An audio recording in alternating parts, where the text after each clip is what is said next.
നമസ്കാരം. മലയാളി വാർത്തയിലേക്ക് സ്വാഗതം. നിരോധിത ഭീകര സംഘടനയായ ലഷ്കർ ഇ ത്വയ്ബയുടെ മുതിർന്ന കമാൻഡർ ഖാരി സയ്യിദ് അബ്ദുൽ അസീസ് പാകിസ്ഥാനിലെ ഇസ്ലാമാബാദിൽ ദുരൂഹ സാഹചര്യത്തിൽ മരണപ്പെട്ടു. ഇസ്ലാമാബാദിലെ പള്ളിയിൽ പ്രാർത്ഥനയ്ക്കായി എത്തിയപ്പോൾ കവാടത്തിലെ പടികൾ കയറുന്നതിനിടയിൽ ഇയാൾ കുഴഞ്ഞു വീഴുകയായിരുന്നു. പള്ളിയിലേക്ക് വരുന്നതിന് മുൻപ് പരിചയമില്ലാത്തൊരു ഹോട്ടലിൽ നിന്നും ഇയാൾ ഭക്ഷണം കഴിച്ചിരുന്നതായി അന്താരാഷ്ട്ര മാധ്യമങ്ങൾ റിപ്പോർട്ട് ചെയ്തിരുന്നു. ഇതോടെ മരണത്തിൽ വിഷപ്രയോഗം നടന്നോ എന്ന സംശയം ശക്തമായിട്ടുണ്ട്. പള്ളിക്ക് മുന്നിൽ കുഴഞ്ഞു വീണ അസീസിനെ ഒപ്പമുണ്ടായിരുന്ന ലഷ്കർ സംഘങ്ങൾ മറ്റൊരിടത്തേക്ക് മാറ്റി CPR നൽകിയെങ്കിലും ബോധം വീണ്ടെടുക്കാൻ കഴിഞ്ഞില്ല. തുടർന്ന് ആശുപത്രിയിൽ എത്തിച്ചെങ്കിലും മരണം സ്ഥിരീകരിക്കുകയായിരുന്നു. ഓഗസ്റ്റ് 8-നാണ് ഈ സംഭവം നടന്നത്. ജമ്മു കാശ്മീരിൽ ഏറ്റുമുട്ടലുകളിൽ കൊല്ലപ്പെട്ട ഭീകരരുടെ കുടുംബങ്ങൾക്ക് പണവും സഹായങ്ങളും എത്തിച്ചു നൽകുന്ന വിഭാഗത്തിന്റെ പ്രധാന ചുമതലക്കാരനായിരുന്നു ഖാരി സയ്യിദ് അബ്ദുൽ അസീസ്. അസീസിന്റെ മരണകാരണം ഹൃദയാഘാതമാണോ അതോ ഭക്ഷണത്തിൽ വിഷം കലർത്തി കൊലപ്പെടുത്തിയതാണോ എന്ന കാര്യത്തിൽ ഇതുവരെ കൃത്യമായ വ്യക്തത വന്നിട്ടില്ല.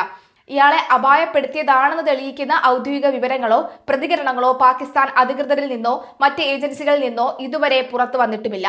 എന്നാൽ കഴിഞ്ഞ 3-4 വർഷത്തിനിടെ പാകിസ്ഥാനിലെ പെഷവാർ, കറാച്ചി, രാവൽപിണ്ടി, രാവലക്കോട്ട്, മുസാഫറാബാദ് തുടങ്ങിയ സ്ഥലങ്ങളിലും പാക് അധീന കശ്മീരിലും വെച്ച് ലഷ്കറിന്റെ 30-ലധികം ഭീകരർ അജ്ഞാതരാൽ വധിക്കപ്പെട്ടിട്ടുണ്ടെന്ന് സംഘടനയിലെ ഉന്നത നേതാവും ഇന്ത്യ തിരയുന്ന ഭീകരനുമായ റിസ്വാൻ ഹനീഫ് വെളിപ്പെടുത്തിയത് ദിവസങ്ങൾക്ക് മുൻപാണ്.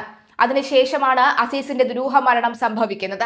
166 പേരുടെ മരണത്തിനിടയാക്കിയ 2008-ലെ മുംബൈ ഭീകരാക്രമണത്തിന് പിന്നിൽ പ്രവർത്തിച്ച ലഷ്കർ ഇ ത്വയ്ബയ്ക്ക് അൽ ഖ്വയ്ദ, താലിബ് സംഘടനകളുമായുള്ള ബന്ധം കാരണം 2005-ൽ ഐക്യരാഷ്ട്രസഭ ഉപരോധം ഏർപ്പെടുത്തിയിരുന്നു.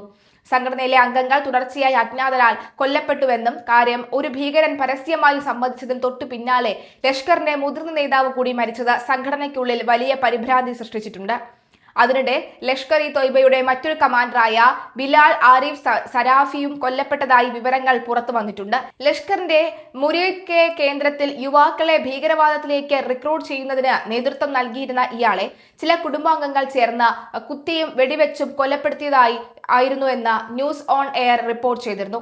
ലഷ്കറിന്റെ പ്രധാന കമാൻഡർമാർ വധിക്കപ്പെടുകയോ ദുരൂഹ സാഹചര്യത്തിൽ കൊല്ലപ്പെടുകയോ ചെയ്യുന്ന സംഭവങ്ങൾ പാകിസ്ഥാനിൽ തുടർച്ചയായി റിപ്പോർട്ട് ചെയ്യുന്ന പശ്ചാത്തലത്തിൽ വിവാദ പ്രസ്താവനകളെ തുടർന്ന് RSS നേതൃത്വം ഇയാളെ പരസ്യമായി തള്ളിപ്പറഞ്ഞിരുന്നുവെങ്കിലും ലഷ്കറിന്റെ പ്രധാന കമാൻഡർമാർ വധിക്കപ്പെടുകയോ ദുരൂഹ സാഹചര്യത്തിൽ കൊല്ലപ്പെടുകയോ ചെയ്യുന്ന രീതിയായിരുന്നു പാകിസ്ഥാനിൽ തുടർച്ചയായി റിപ്പോർട്ട് ചെയ്തു വന്നിരുന്നത്.